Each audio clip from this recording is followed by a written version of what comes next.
Yan, hello guys, good morning. Yan. Unang-unang sa lahat, salamat sa inyo sa panonood lagi sa aking video dito sa aming mga nabubusan. Ngayong araw na ito guys ay magpapaalam muna ako. Dahil ito ay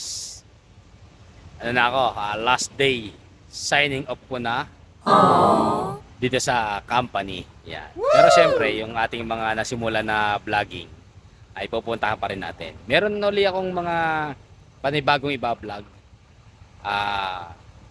Pang probinsya naman. Syempre, mag-aalaga tayo ng manok. Saka papakita ko sa inyo guys yung buhay probinsya.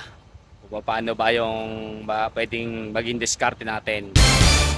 Yan. Yun yung magiging ano ko ngayon sa pagre-resign sa aking work na ito. Bagamat maganda yung ating trabaho, siyempre kailangan humanap din tayo ng ibang pwedeng maging discard natin kapag wala na tayo sa ating company. Kung hindi na tayo pumapasok sa mga company, ano kaya yung pwedeng discard natin sa ating mga probinsya kapag tayo ay umuwi. Yan naman guys ang pwede nyong mapanood at maabangan sa mga susunod kong video.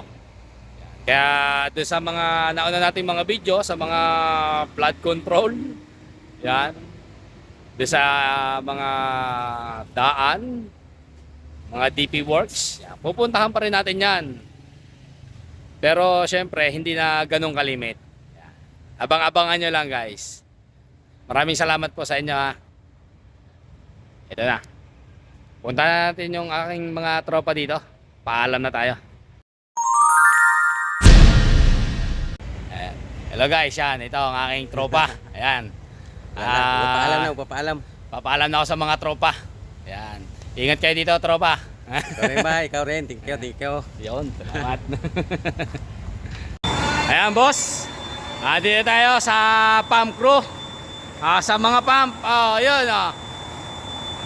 Last day ko na boss. Salamat. Shoutout kay boss. Kay boss Trogon. Ayan, natin mga tropa dito. Yan. Bahala na tayo sa kanila. Mga tropa. Salamat sa mga sudulit. Uy, paalam tropa. Tingnan mo rin lang Oo. Magkita pa rin tayo. Oo. Puntahan nyo na lang ako sa bahay. Papasyalan na lang nila tayo sa ating province, Batangas.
At ito guys, ang ating sinisimulan ngayon, ang ating pagmamanok. Yan, i-share ko sa inyo guys yung aking mga natutuhan dito sa aking pag-aalaga sa manukan na ito. na pwede nyo ring ma-experience kapag kayo na ang mag-aalaga ng manok. Napakaganda pagka kayo mismo ang mag-handle para mismong kayo ay yung matututo sa mga pag-aalaga ng ganito. Ma-experience nyo kung ano yung mga dapat at hindi rin dapat gawin kapag ka nag-aalaga ng ganitong manok. At sa ngayon, i-share ko sa inyo yung mga natutunan ko sa mga susunod kong video na po pwede nyong gayahin din. At kung kayo naman po ay mga veterano na sa mga ganitong pag-aalaga at negosyo, syempre, kayo naman na mag-share para ako naman ang matuto sa inyo. Yan.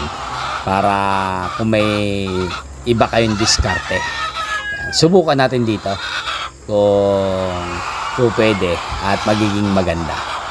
Salamat sa inyong panonood, guys. At hanggang dito na lang. Abangan niyo yung aking mga video sa pagmamanok ko na ito at sa iba pa na ating sisimulan dito na mga discarding probinsya. Salamat sa inyong panonood.